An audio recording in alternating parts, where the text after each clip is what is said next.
बरगड़ हाटपदा साई मंदिर गोष्ठी संघर्ष मामलें 6 जन अभियुक्त को गिरफ कला टाउन थाना पुलिस। गिरफ अभियुक्त माने हेले बरगड़ अपरिचित सिंधिरिया, कान्हा बेहेरा, अरुण सिंधिरिया, सुजल सिंधिरिया एवं 2 नाबालक।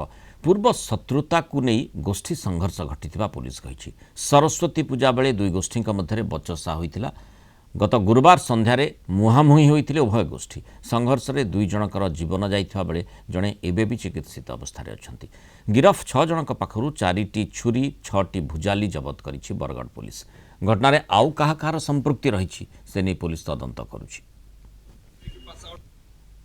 जो मैंने एथरे इन्वॉल्व थिले 6 जन को एप्रिहेंड करिछु आउ फॉर्मालिटी सरी गलानी। आज से कोर्ट फॉरवर्ड करुछु। एमाने से छुरी भुजाली जो थे आक्रमण करथिले से गुड़ा सब सीजर होइछि। आगरु तांकर पूजा बेले गोटे गंडगोल होइतिला। सेथरे देवाशीष गोटे पिला को असल्ट करथिला।